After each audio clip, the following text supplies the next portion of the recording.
नमस्कार दोस्तों, मैं किस्साबाज वाला लेकर आया हूँ विश्वविख्यात लेखकों की कहानियों का गुच्छा। दोस्तों, अगर हमारी कहानी आपको पसंद आए तो इसे लाइक, सब्सक्राइब और शेयर जरूर करें। तो आइए बिना देर किए शुरू करते हैं हम आज की कहानी। कहानी का शीर्षक है ठाकुर का आसन। इसे लिखा है विजयदान देथा बिजी ने। गढ़ के बड़े चबूतरे पर संगमरमर के नक्काशीदार मयूरासन पर ठाकुर बैठा था। चबूतरे पर कश्मीरी गलीचा बिछा था। पास ही फर्श पर चौधरी बैठा था। ठाकुर बिना बात ही भगवान जाने आज क्यों बहुत खुश था।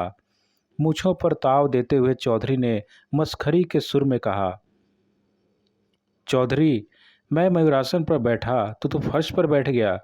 अगर मैं फर्श पर बैठ जाऊं तो तू कहाँ बैठेगा?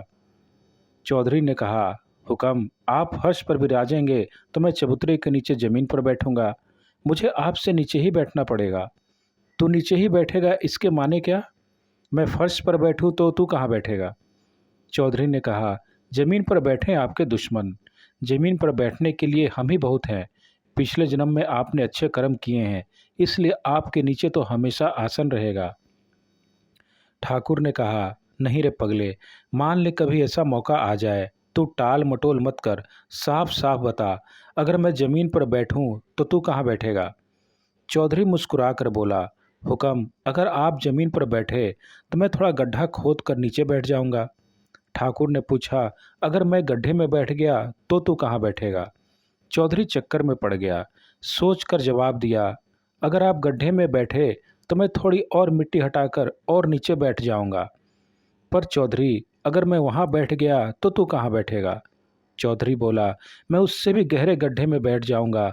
आपका आसन तो हमेशा ही ऊंचा रहेगा सरकार। पर ठाकुर को तसल्ली नहीं हुई।